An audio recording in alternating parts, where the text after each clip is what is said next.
Ladies and gentlemen, Yes. you will have a very, very important responsibility. In case somebody knocked this thing, you're going to have to stand it up again. You think I can count on you for that? Perfect.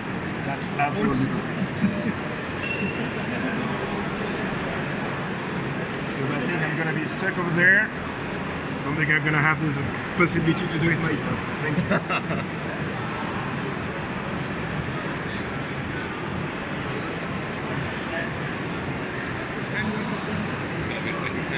Ich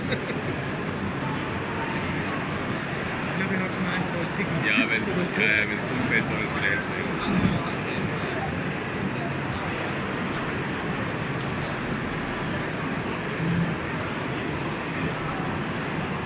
Das tut er jetzt gar nicht.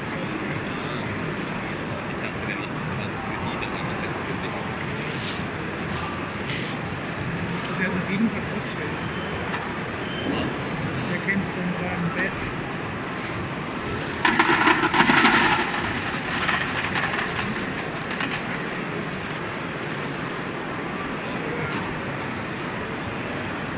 Ah nee, das war nicht. Das ist doch nicht. Ja, gut. Der hat einen Orangenmus. Alle anderen haben einen grünen.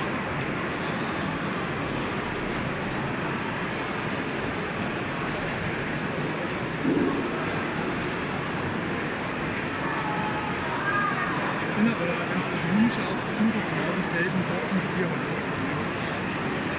Ja, ja. Gut, ich weiß jetzt auch nicht, was jetzt so, also der Workshop, ich kann mir jetzt nicht vorstellen, dass das so dazu anreichen wird. Ich glaube eher der Inhalt von dem, was sie uns erzählen, könnte da ein bisschen darüber hinaus gehen. Weil das ja, das sieht jetzt so aus, als würde es sowas wie... Guten Morgen, Berlin. Hello. How's everyone doing? All right. Looks absolutely beautiful here at the BCB. Welcome. I'm loving the turnout. Wow, it's awesome. Hope you guys managed to get some drinks in you yesterday for the aperitif. I see a lot of fresh faces. Very good to have you here. So, my name is Bart. I am the author of the lovely book on bubbles here. As you know, there's a truly Valentino here with me. Now, fortunately, Valentino has decided to take on a bin lorry with his motorbike. Not advised, definitely not advised. So he's resting in his bed at the moment in London. Unfortunately, he couldn't be here, but I'm sure I can make up for it. So, guys, it seems like carbonation has become a little bit of a trend in this thing. Did you hear? Hello? Oh, a little bit closer. There we go. My goodness. I'm going to go full MC on that. It seems like the carbonation has become a little bit of a trend recently, and we're getting a lot of interest in regards to that. In fact, the whole idea for the book came from the fact that we were getting a ton of messages pretty much daily asking us what pressure to use, what to look out for, how long to carbonate, how to properly carbonate a keg or a PET bottle, how to balance a drink. At one point, behind our den bar at Crossroads in London, I looked at Valentino and just told him, look Mike, let's just write a book and be done with it. Because, you know, I'm done with the messages. So that's how it happens. Today, here on the workshop stage, as the name suggests, we will be getting our hands wet. We will be performing a balancing of flavors for the carbonation, but as well as actually carbonating the drink. Now, we usually say that to truly understand something, well, you need to know the fundamentals of it, right?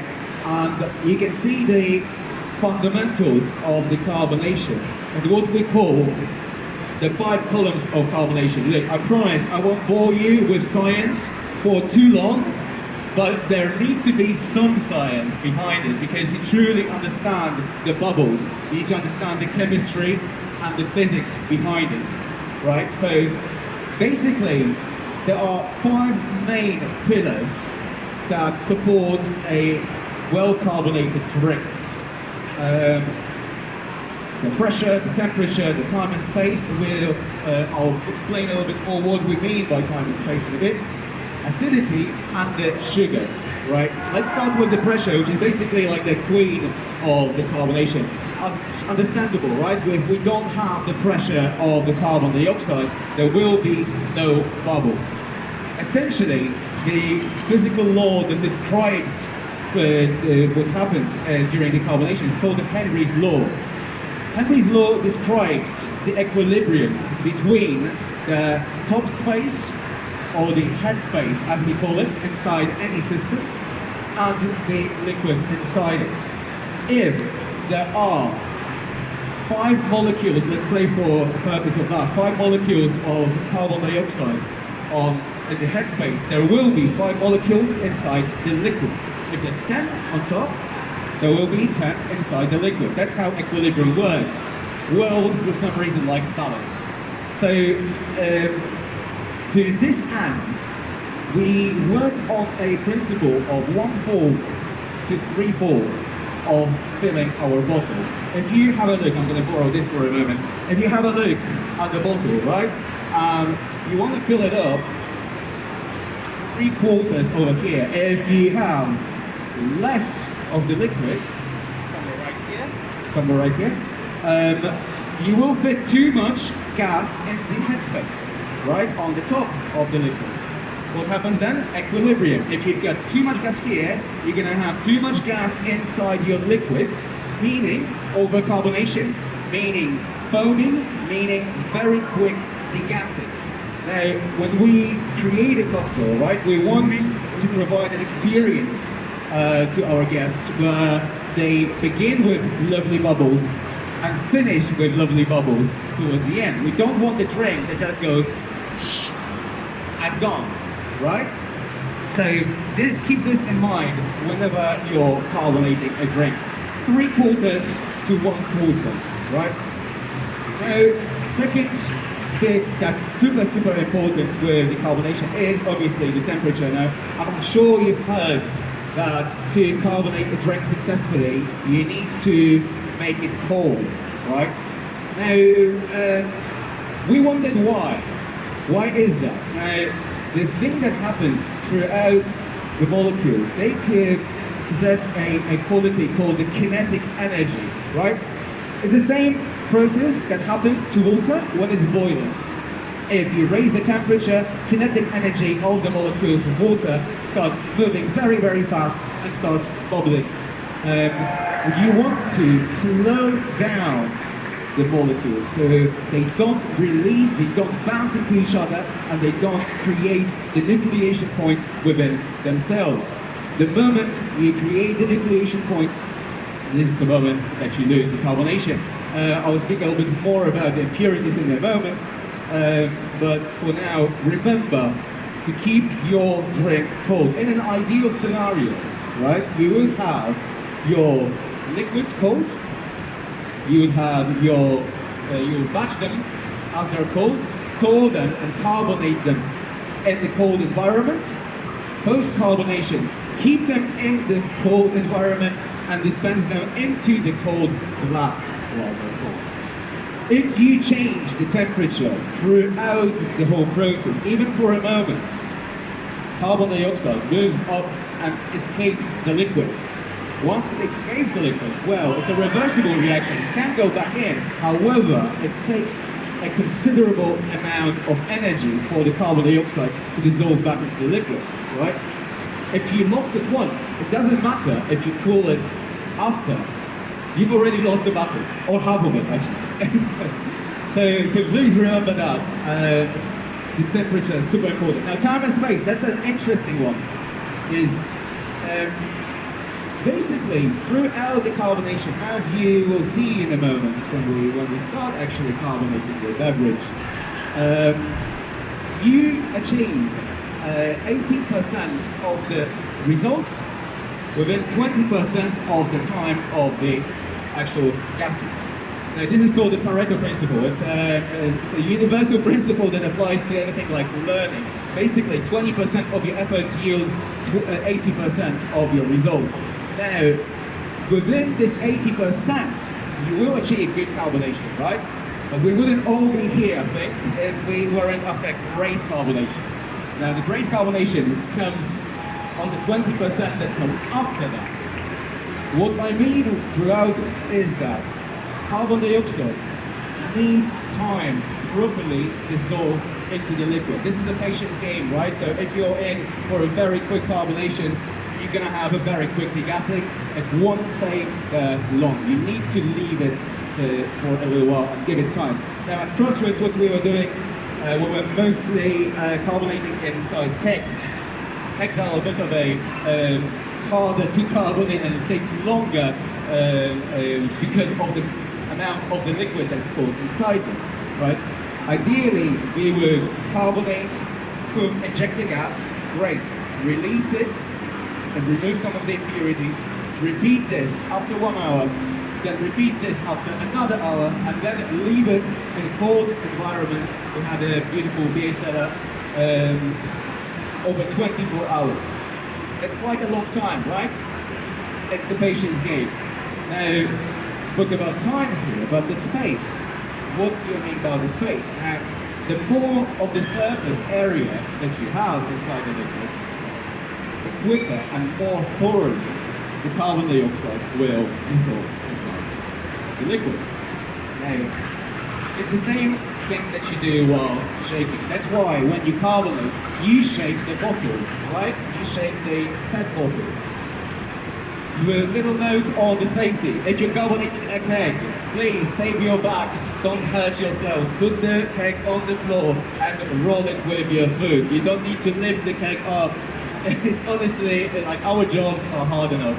Don't hurt yourself. So again, the more surface area, the more movement, the better. You roll it after carbonating, or you shake it for a good amount of time. By a good amount of time, I mean usually with a PET bottle it's a minute.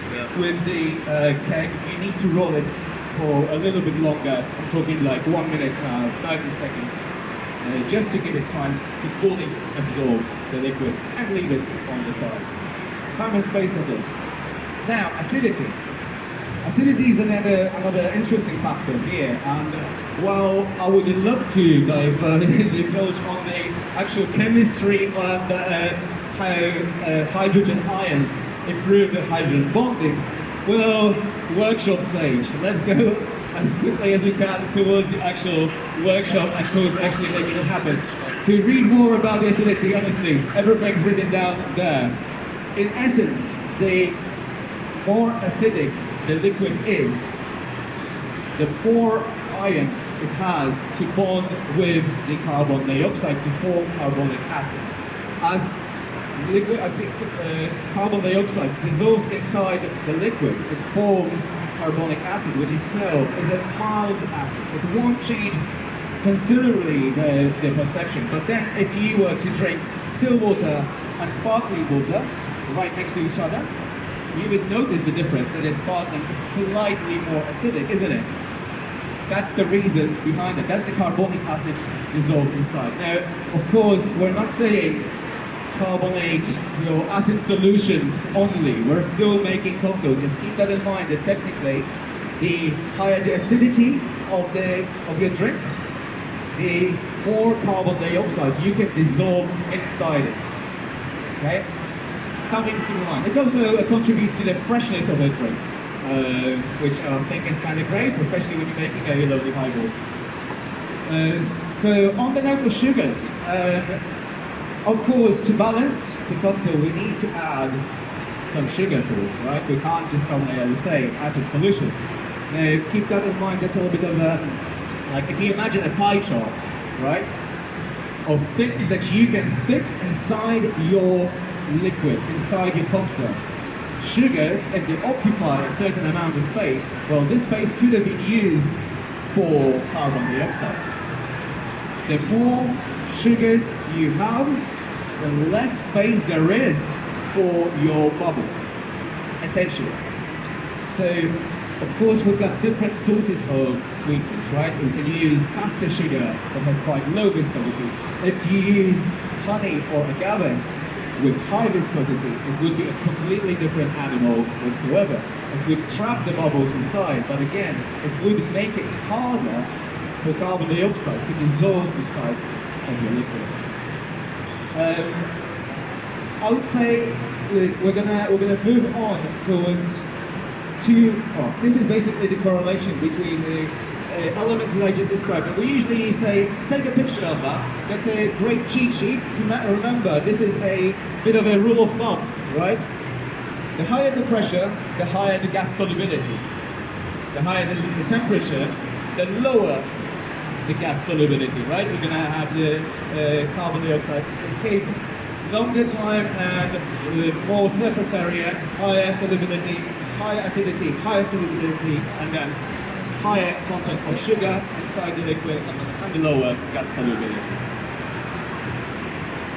There's two more elements that we'll talk about when it comes to dissolving carbon dioxide inside the liquid.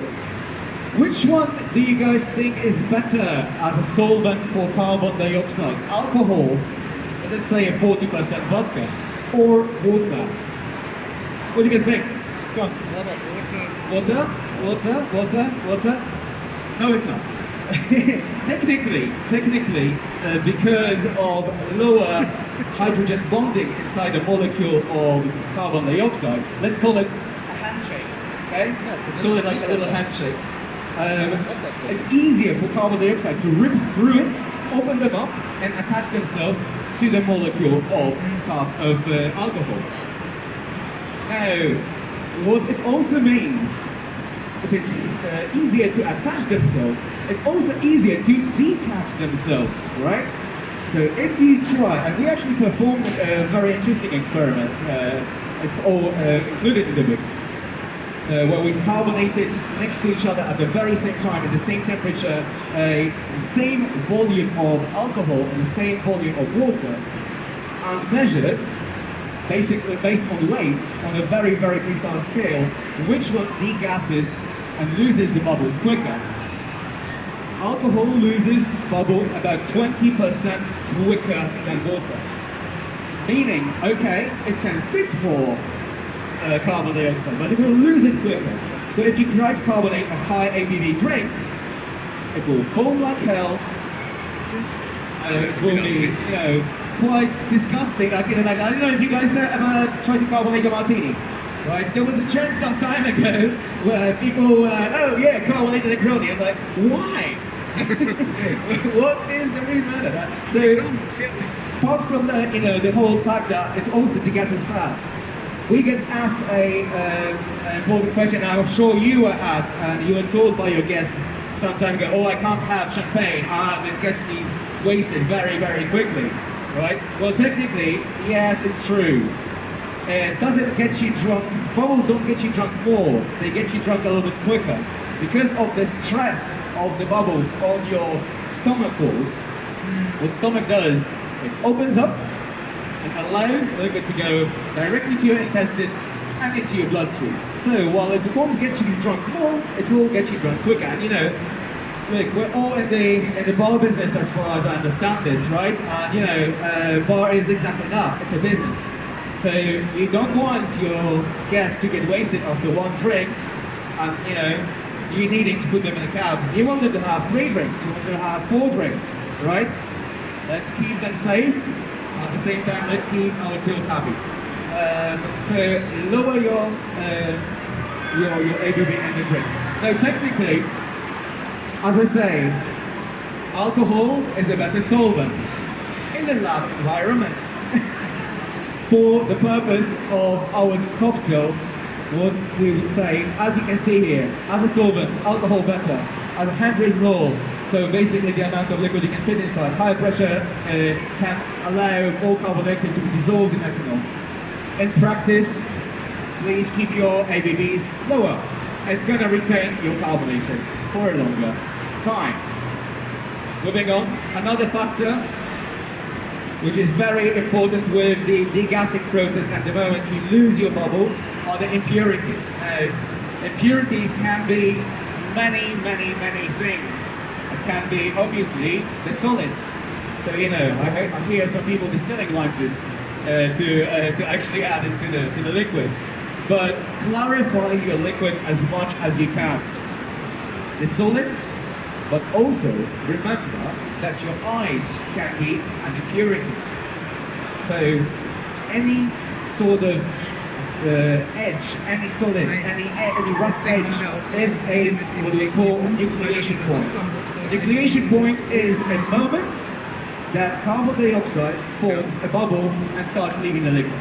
Now, as beautiful as it looks, a highly carbonated drink full of bubbles, you know, they're going up, super, super yummy, super tasty. The moment you see the bubbles, again, you're losing the battle. In an ideal world, in a lab situation, the most carbonated drink would be completely clear with no bubbles visible, right? It's a little bit counterintuitive. We're so used to seeing the ads, you know, with the bubbles going up and, you know, like creating this sense of effervescence. The moment you see the bubbles, you're losing the battle.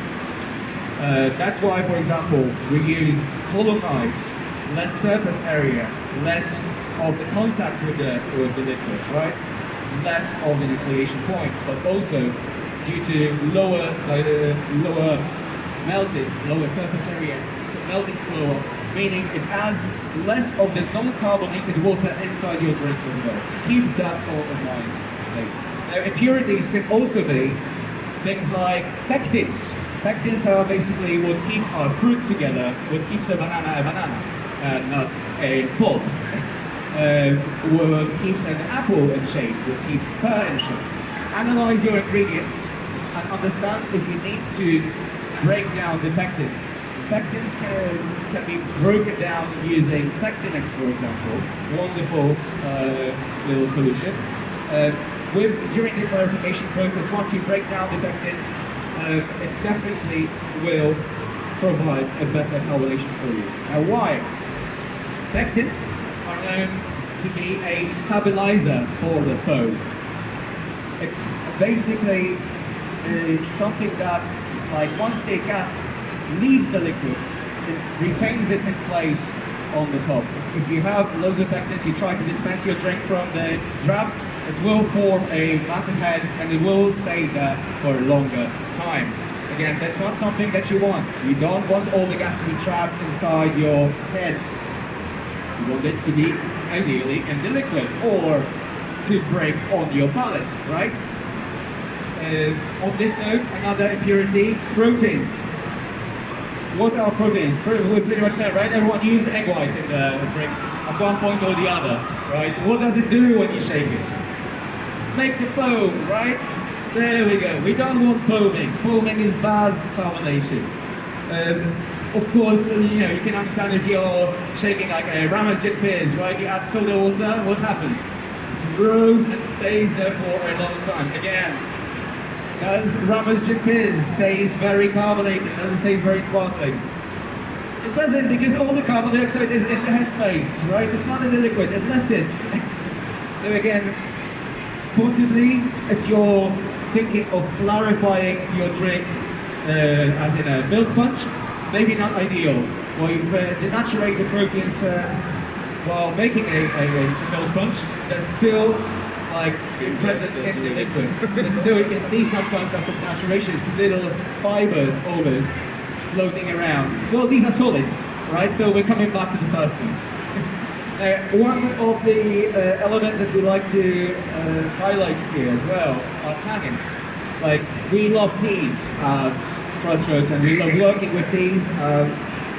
More wonderful breadth of flavor in there. But teas contain tannins. Tannins are also known to stabilize the foam. If you ever try to distill a tea, you know exactly how much of it goes through the flask and into your receiving flask. It's a real bitch to distill.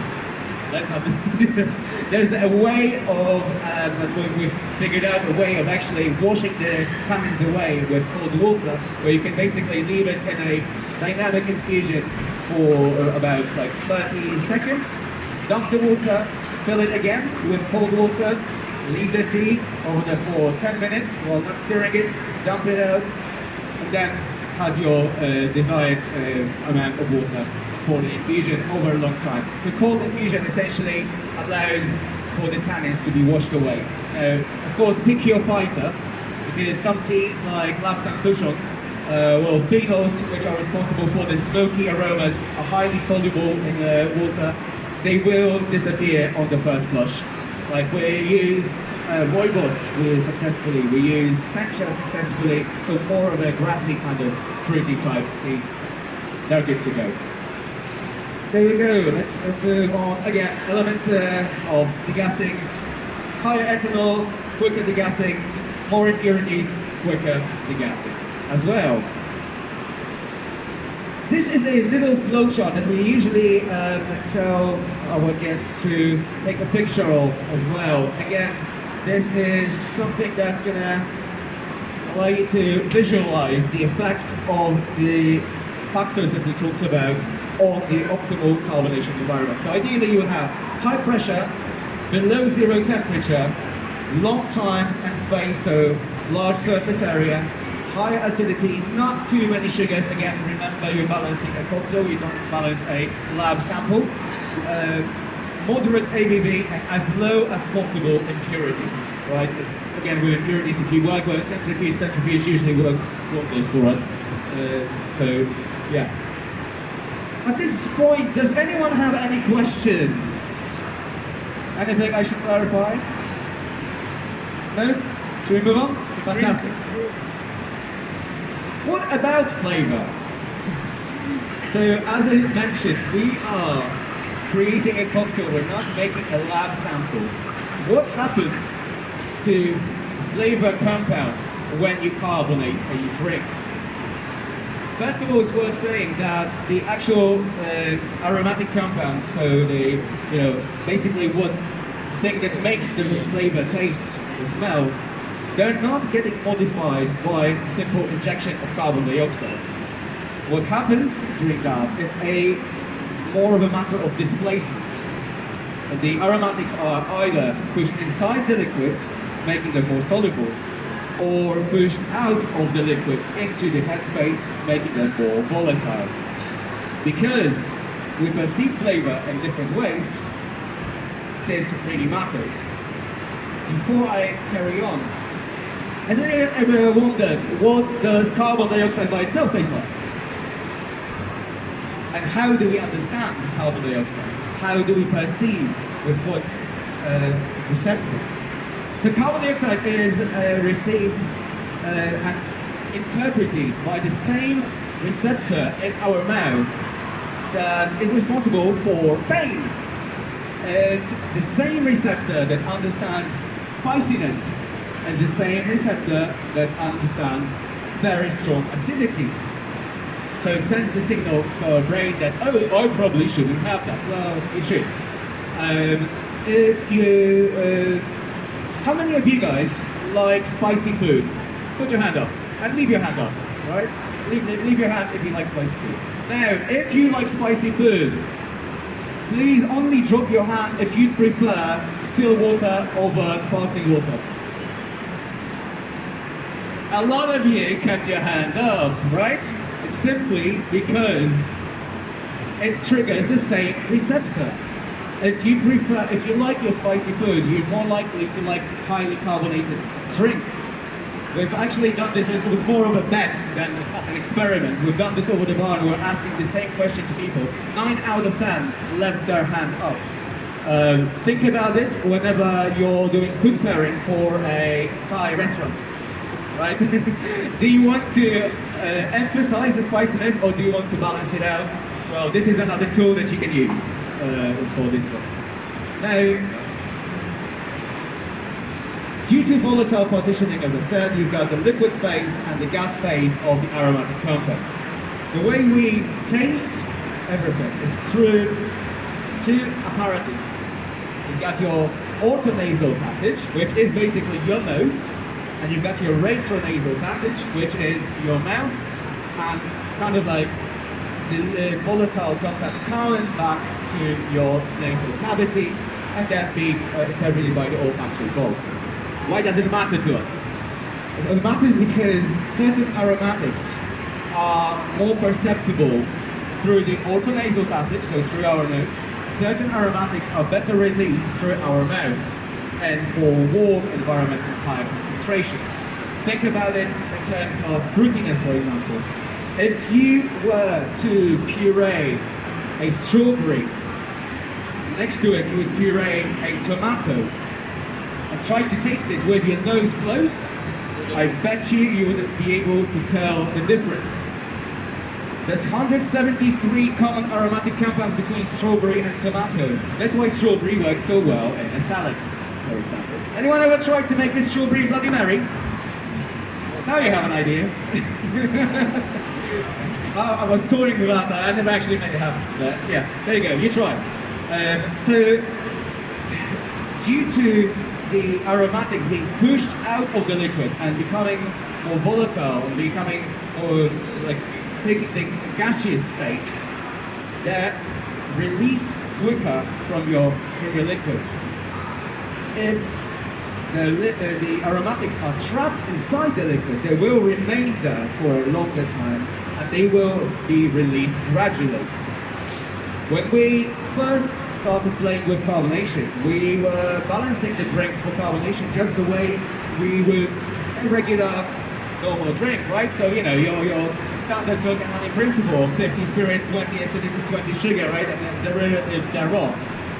With the carbonation, what happens, it actually goes completely haywire, as you'll see in a moment. Let's have a look at this little graph. For the purpose of our understanding, we divided aromatics into 4 groups: the smoky, the woody, the fruity, the floral.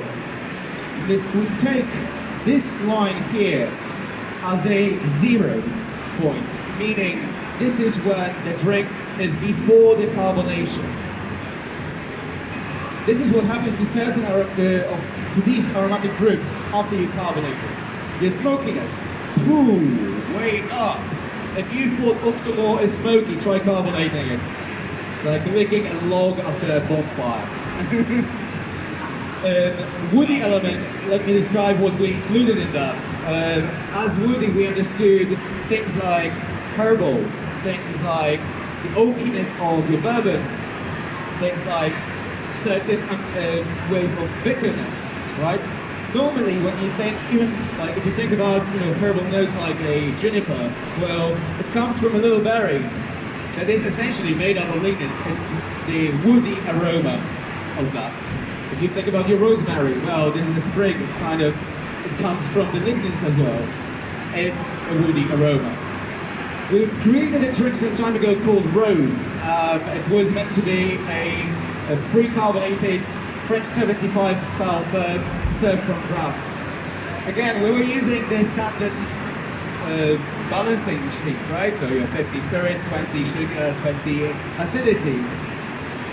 Well, have you ever tasted a carbonated gin shot? You shouldn't. That's what it tasted like. Because these aromatics of juniper, so namely a little terpene called alpha pinene, gets so amplified and pushed inside of the liquid, it gets so super strong that it overtook all of the other aromas. Keep that in mind again when balancing your cocktail. Something that we'll be doing here in a moment. There's some liquids in front of you, so we're going to put this into use in just a second. As I mentioned with the fruitiness, so you've got your esters, they get released into the headspace and escape your liquid with the bubbles bursting very, very quickly. So if you want to make a pear highball, well, we actually did that. We've got the spec in the book as well for that. We ended up using a whole 150 milliliters of pear soda just to compensate for the loss of these aromatics. You need to balance for that. Increase your fruitiness, right? It will stay there longer. It will be more present. Floral notes. Some of the most perceptible aromatics known to humans are the floral notes, really. If you think of a rose aroma, this is a little aromatic called cis-rose oxide. You would be able to taste one molecule inside a room filled with 94 billion molecules. right? This is how strong it is. To put it into perspective, maybe a little bit more in human terms, it's as if you were trying to compare 1 second to 32 years. That's how low concentration of rose oil you need to be able to smell it and to taste it. That's why, like, whenever you're working with your rose water, it's so easy to make it taste like your, I don't know, grandma's soap. So, with this in mind, even though these are some of the most perceptible aromatics known to human, carbon dioxide diminishes them. The drink that I told you about, the one with juniper, the rose cocktail, it was called, it was meant to be a rose, well, represent the flavor of the rose. As we balance it, knowing that rose is super strong as a flavor, it completely disappeared. And again, it was a gin shot, a carbonated gin shot. The juniper covered all of the rose. Even though it's so strong, carbonation has the power to partition these molecules in such a way that this will disappear. Again, keep this in mind when you're balancing your drink. What about bitterness? That's something that we get asked quite a lot in our talks. So essentially, we identify bitterness as a woody aroma. Remember that this is highly emphasized throughout the carbonation process. Loads of people are telling us, oh, you know what, I wanted to add some Campari to my drink. Absolutely, yes, go for it, but keep in mind that, you know, if you were to carbonate a bitter ingredient, it will become way more bitter than it was before, right? Something to keep in mind. Again, if you're having a healthy carbonation, if you're not over-carbonating a drink, you won't contribute to the bitterness, but also over-carbonating the cocktail, so using too high pressure, carbonating for too long of a time, having not enough liquid in your vessel will also contribute to bitterness. Over-carbonation tastes like bitter, again, because of our main receptors. So keep that in mind as well to moderate your bitter notes. What we use as a little trick, because, you know, Valentino's Italian, right? Try an Italian, you know, tell an Italian man you can't use Campari or you can't drink Campari. Well, good luck, guys. You can always add a little bit of a saline solution into your liquid, right? Salt balances bitterness the same way sweet balances sour. Add a tiny bit of salt inside. You lower, of course, further your freezing point at the same time. I will just balance it out. Moving on. This is an example of what I told you. This is a drink called Bergamot Smoke, a cocktail that we drink with us on the road quite often. It's somewhat a signature of Crossroads Bar. This is a spec that we wrote on a piece of paper before balancing it for carbonation. You can see, again, that's your 0 point here. White columns represent the levels of aromatics within the aromatic groups that we talked about before the carbonation. Black ones after we carbonated the drink. What looks like, does it look like a balanced drink on paper? It's quite alright, right? Your sugars are there, your acids are there, your spirits are there. Fine, it should work. What happened? Smoke, off the charts. Only smokiness in the drink. Your woodiness, your oakiness, off the charts. Very tart taste. Fruitiness of rooibos, not there anymore. Your bergamot notes, not there anymore. Your fruitiness, some of your floral notes disappeared as well. Now, the next slide will show you the spec of the actual drink, the way we put it inside the keg when we rebalanced it. Now, does this look like a balanced drink to you? I have to tell you that if someone has showed me this spec and told me, like, didn't tell me that it's meant to be carbonated, I was like, you're not very good at your job. This is an incredibly balanced drink because of volatile partitioning and because of how the aromatics are getting balanced.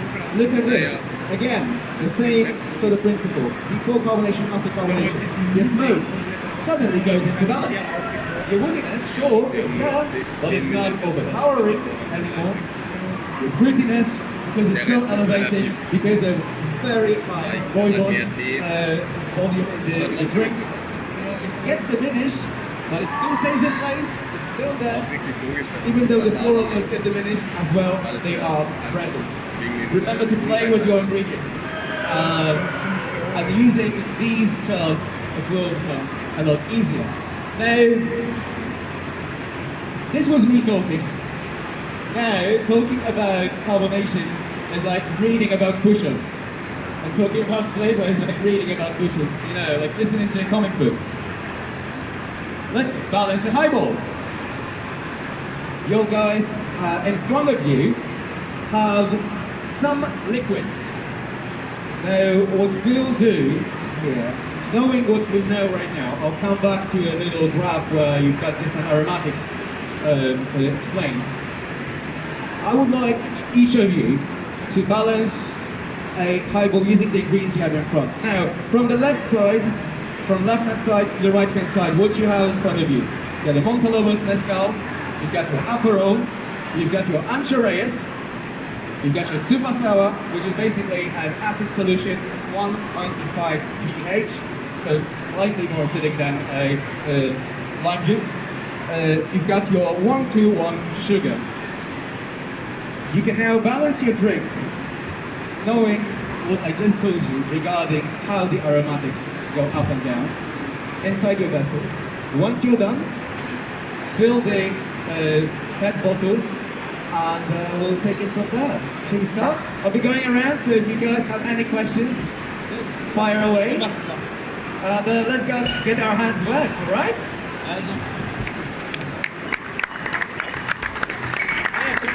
Thank you very much, thank you very much, thank you very much. I'll still carry on after we balance the drink, because you know, I still have some things to tell you. But now, for now, let's play with the liquids. Also ich mag's, aber der ist eigentlich so hübsch. Der schaut viel zu gut aus, der kommt mit den Entreprise und so, der so sexy ist. Go for it. As you can see, like from the list of ingredients, like we're thinking about kind of emulating a smoky, a mezcal spicy paloma. What was this? This is Ancho Reyes. Ancho Reyes is a liqueur made from a punchy chili. Very slightly spicy, but contributes Ja, a es bit ist to ja the bitterfruchtig. smokiness. Also, Remember, das würde ja raufgehen, die Fruchtigkeit wieder runtergehen. remember that carbonation will also taste spicy, right? So, you know, it will bring the spiciness. We have a question, we are wondering about the Aperol, because you have bitterness and you have fruitiness. Yeah. So you expect the fruitiness to go down while the bitterness goes up, right? Exactly, but Aperol, and the reason that we chose Aperol for this one, not Campari, was that Aperol has moderate bitterness, Okay. right? So it will kind of So it be will balanced level. in that, Okay. sense. But keep in mind, again, your sugar content. Sorry? You keep in mind your sugar content Okay. while doing that. Thank you. If you need an extra viscosity and extra sweetness, we also have the 1-to-1. We can Okay. do that. So what kind of target volume are we going? No, we're going for around 150 milliliters ideally. Well, here you want to do 2 drinks. Okay. 2 drinks per bottle, right? It's going to be around 300 mils. These are 500 mils. So it should be around the 3/4, 1/4. Alright.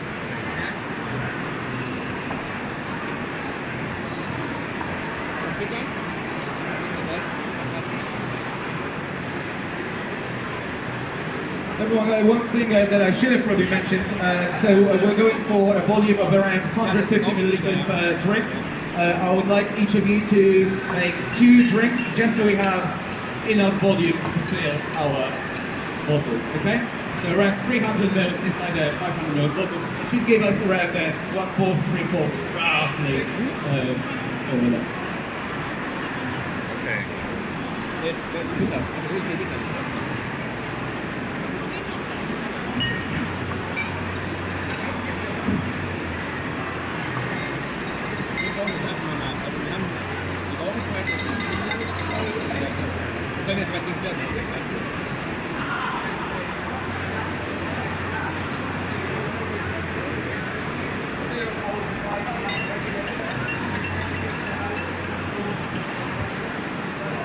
150 zu tun. Schon. Ich überlege gerade, man müsste ja eigentlich quasi vergleichbar. Also Anschau Race und Alkohol relativ vergleichbar. Oder meint ihr, dass wir immer Wasser mit rein und so?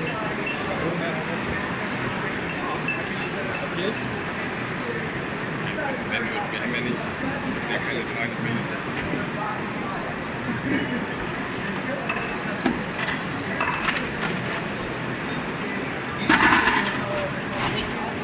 Das sind 100 Milliliter. Also ich probiere jetzt mal 15 Milliliter.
Also dann werden uns mal Säure und Zucker eigentlich relativ normal.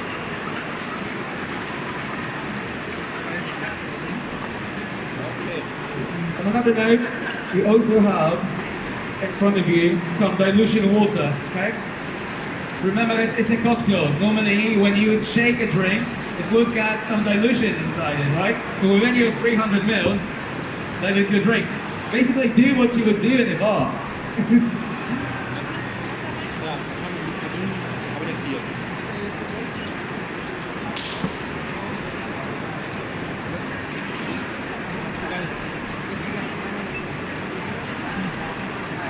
Das Rotkohl mir noch relativ schwer damit.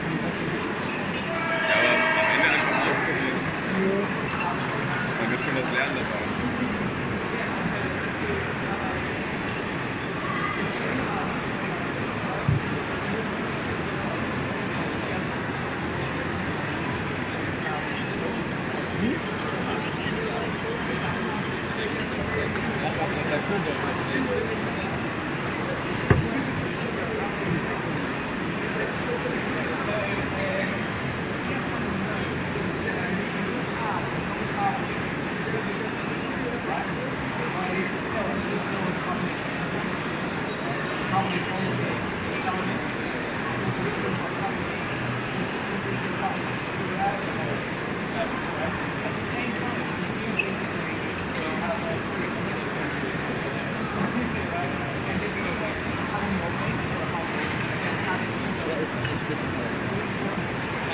Jetzt wäre jetzt nur Schweinekotelett.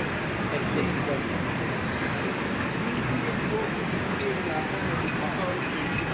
Ja, das ist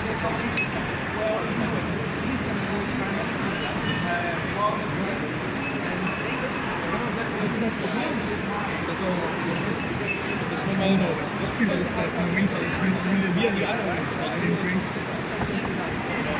Ja, halt mal.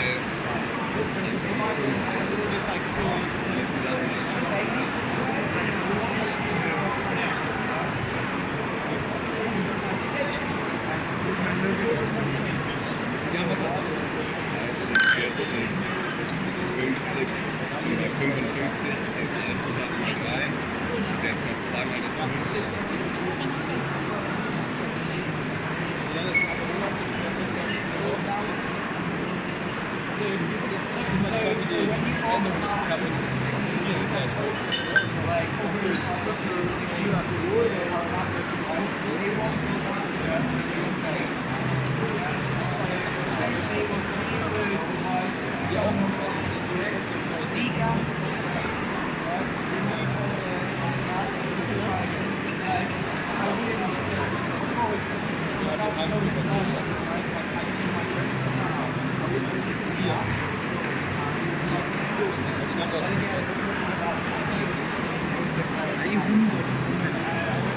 Mit Wasser.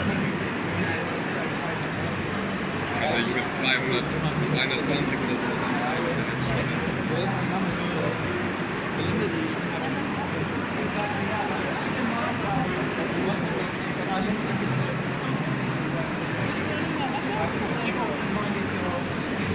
Kein smartes Wasser. Auch noch nicht. Wasser. Spannend, oder? Recht interessant. Jetzt bin ich bei 140 und mein Handy ist direkt. Habe ich jetzt die Säule. Jetzt habe ich die Säule. Ist es Wien oder noch nicht? Bitte? Ist es Wien oder noch nicht? Es ist total ungewohnt, finde ich, das so unter diesem Aspekt, wie es sich entwickelt, zu betrachten. Weil wir ja immer, keine Ahnung, also so wird es jetzt nicht machen. Mal schauen, wie es ausgeht. Was denkt ihr? Genau das gleiche.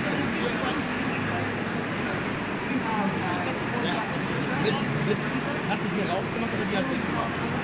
Also jetzt gerade dominiert bei mir eigentlich der Aperol und der, ja eigentlich wirklich der Aperol und die Säure. In der Hoffnung, dass der Rauch einfach mehr wird. Do you have another, maybe a little bit more of the acidic one? Ja klar. Thank you.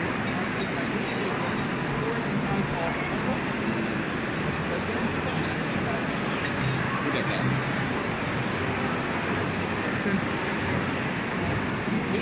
Wir erhalten einen Wettbewerb.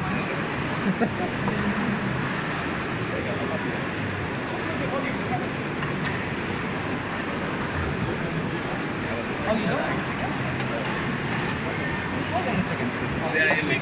Also sehr ähnlich. And then remember that you should go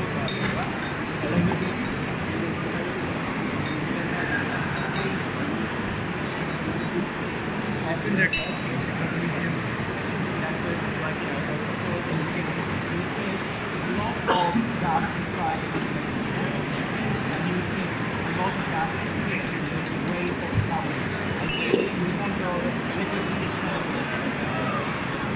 a little bit more, like around 300 milliliters a day.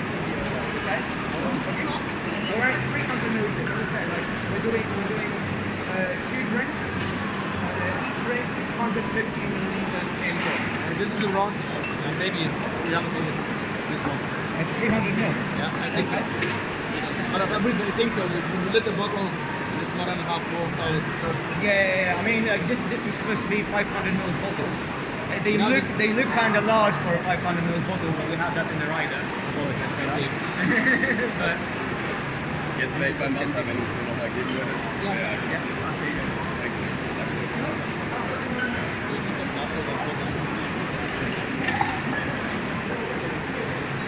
ihr sagt, es soll 2 Drinks in den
Yes, I'll explain in a moment how to remove, as I said, impurities. Impurities is also luck.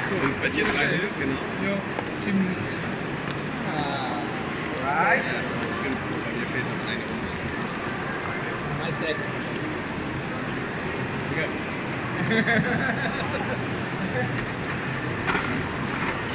I'll get really like it.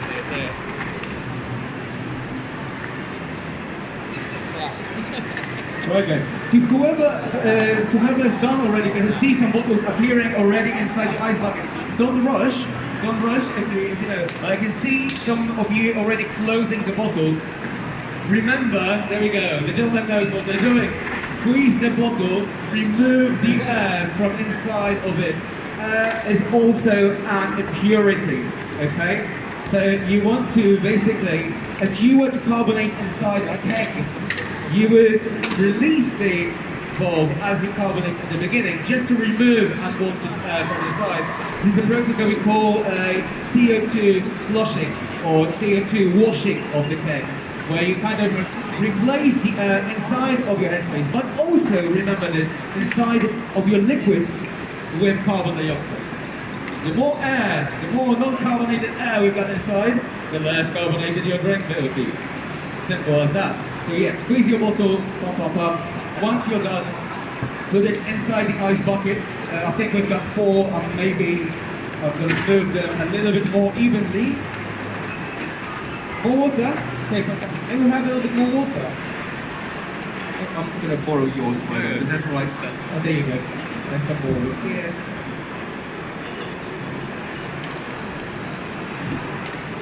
Decke drum haben wir schütten, damit keiner mehr weiß, wer es ist.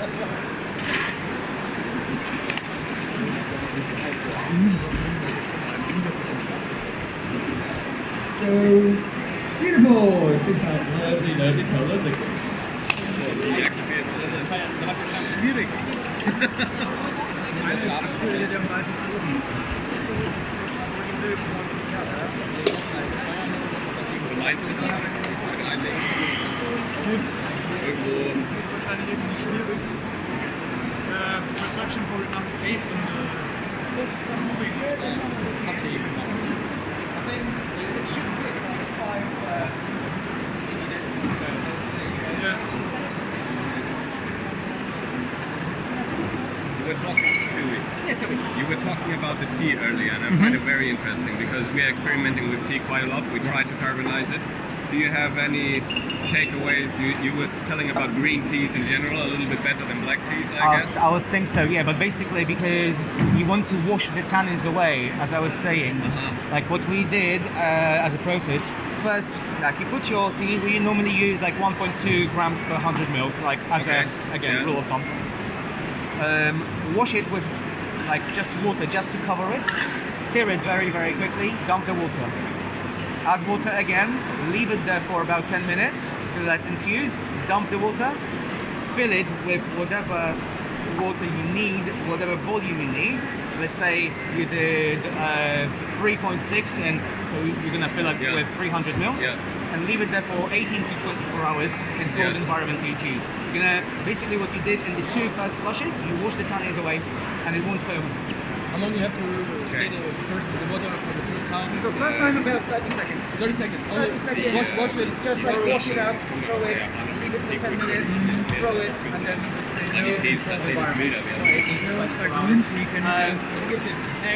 if you're still struggling with that, there is a, like we call it a little plaster, because you know it won't basically sort out your problem, but it will kind of allow you to do some things. It's called anti-foamer. This is something that brewers use when they brew beer. It's like usually a white, very viscous liquid. You would add a tiny drop inside your carbonation vessel, make sure to stir it properly, and it will stop the foaming. It basically reduces the surface tension of the liquid, and it allows carbon dioxide to sit in. And it won't foam as well. Those flushes you talked about with the tea, is it all cold water, or is the first one with hot water? It's all cold water. It's like a third flush cold brew infusion basically. Okay. Thank Thank you. Sehr, ja. Ich meine, das macht natürlich auch Sinn. So, mit kaltem Wasser für über längere Zeit die Aromen subtiler zu impfen. Ja, klar. Immer. Aber Kaffee, Ja, ich muss sagen, also ich denke halt bei Tee immer, ich starte immer warm.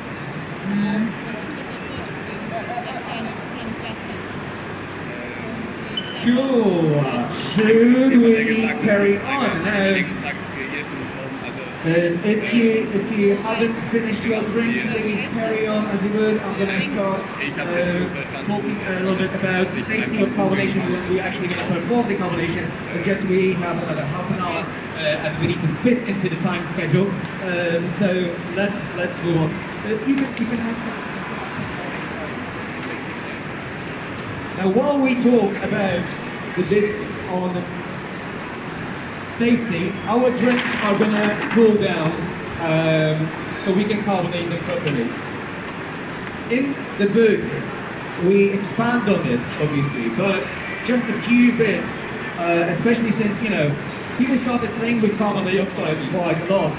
And without, well, this is compressed gas, okay? This can hurt if not used well. Some of these points, I'm going to go through them very quickly. Some of these points seem kind of obvious, like you wouldn't open a gas canister without a regulator. But then again, who knows? Alright, so we prefer to say them than to let them unsolved.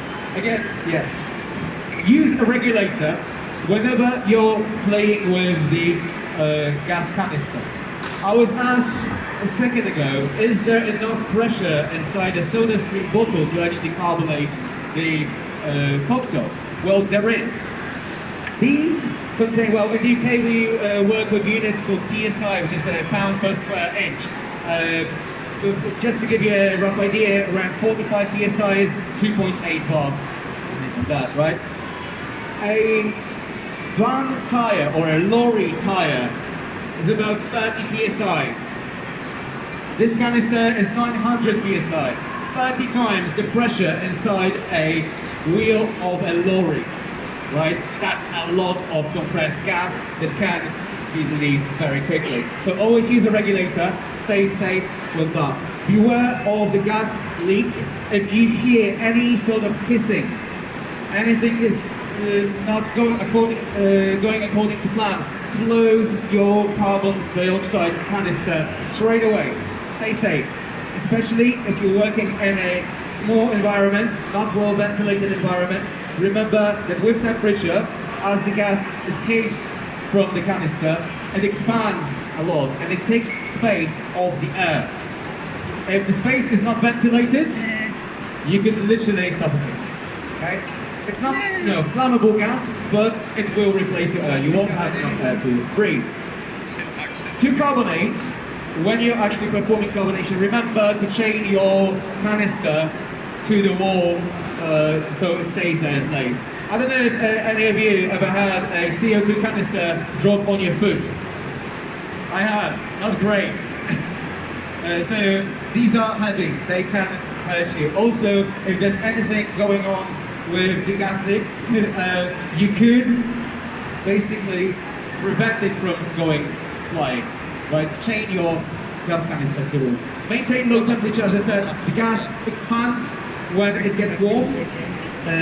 So don't open and don't store your gas bottles next to a source of direct heat. As we remember from what I said before, right? As temperature increases, the pressure increases. If the pressure increases, it can rupture the canister. Well, they're good to about 2000 psi, right? By then, the safety valve should work. It should. As we know with safety features, sometimes they work, most of the times they work. Are you willing to bet on it? I wouldn't. So don't store it to high temperature places. Now, we're going to be carbonating in PET bottles.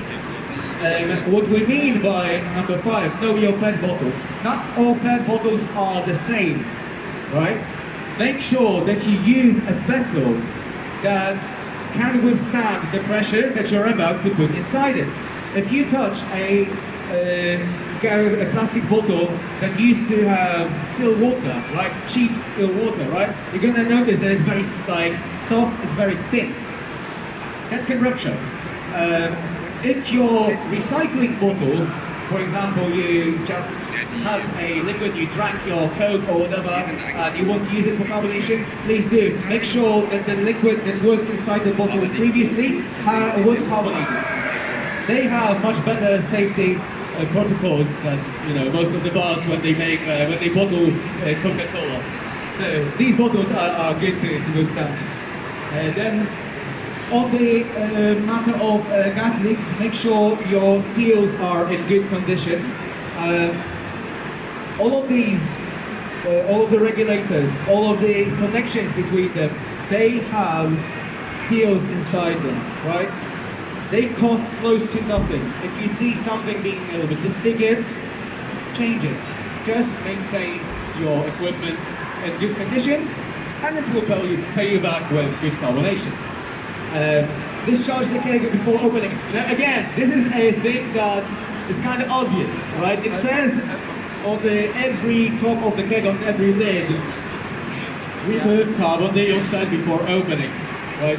It would be very hard to open the keg without actually releasing the gas, but then again, I know some people that have tried. Discharge your gas from the keg. The same thing is with the PET bottle. Remember, you've got to pressurize the liquid inside. Hold your carbonation cap very well and release it slowly, unless you want it to become a bullet. And if someone wants to find me after the presentation, I can show you CCTV of a carbonation cap like this, becoming a bullet, almost hitting a person, breaking a glass on the way, when it slipped out of my hand. Be careful and know how to hold the bottle. I'll show you all in a moment how I hold my bottles, just to be sure. As I mentioned on the kegs, don't lift it, roll it on the floor. Again, I want to repeat myself, but yeah, respect your back, respect your arms. Stay fresh, keep clean, keep your working stations clean. Well, it doesn't apply only to carbonation, to pretty much everything you do at the bar, but it's it's always worth saying it again. And respect your chemicals. So keep your chemicals that you might use, something like the line cleaner, something like the sanitizers, in their respective containers, or very clearly labeled containers. Don't mix chemicals that you don't know. Like for example, what I found out that I didn't know is that in some countries like France, the bars don't clean their own lines themselves. They have companies, like usually beer companies, that come in and do it for them. In the UK, we do it ourselves. We recommend cleaning your dispense lines every week, and then no less than every 2 weeks. So respect your chemicals during that. Wear your protection, I don't know, gloves. These are corrosive chemicals used for cleaning. This is a standard carbonation chain. If you've ever tried to carbonate, this is all you need to basically do what we will be doing. Let me show you quickly. There we go. So, element number 1, gas canister, right? Obviously, a regulator right here. The line is attached to the regulator. Then you have connections, and I've got some over here. You can maybe move them, pass them along. These are called John Guest plumbing standards, pretty much all over the world. They allow for pushing in the line. It will stay there. You don't need to secure it with like a little ring on top. It will just stay there. This is exactly what I'm using here right now. After the further line, you've got a check valve. Now check valve is this little transparent thing right over here. And if you could pass it along, I've got one over here so everyone can see. What it does, it's kind of like a bouncer in your carbonation line. It only allows the movement that it wishes to allow. In this case, it only allows the gas to go out. It doesn't allow the liquid to go back in. When you carbonate, sometimes you can get the liquid to want to travel through your gas line, especially if you have a draft system that employs a few kegs. This is a nightmare scenario. It happened to us some time ago at Crossroads where we got the liquid inside our gas line. Whatever we tried to dispense later tasted of this one cocktail that got into this line. We ended up exchanging the whole gas line and the whole gas system. These guys will prevent this from happening. Like, costs about 8 quid online. It's like your line will thank you. And then obviously you've got the disconnect, which will work like that. Right, with that in mind, should we carbonate our drinks? Awesome. I'm gonna have, I've got 4 lines here because I've got a little splitter. So basically, if you could please come to me in groups of 4, we'll perform a carbonation step by step and get our drinks on the road, okay? Cool. Should we start from this side?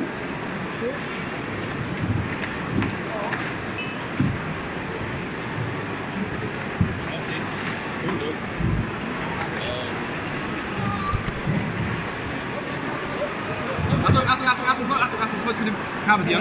Du willst die ganze...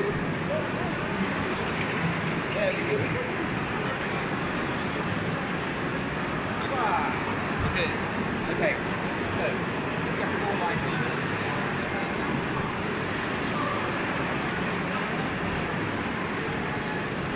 Of course, chain roll. For the purpose of this one, we cannot do that.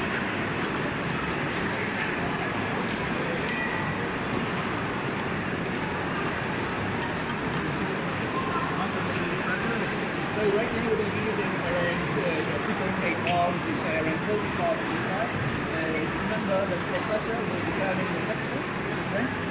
Using too much pressure, put it on the carbon into the drink. Cool. There we go.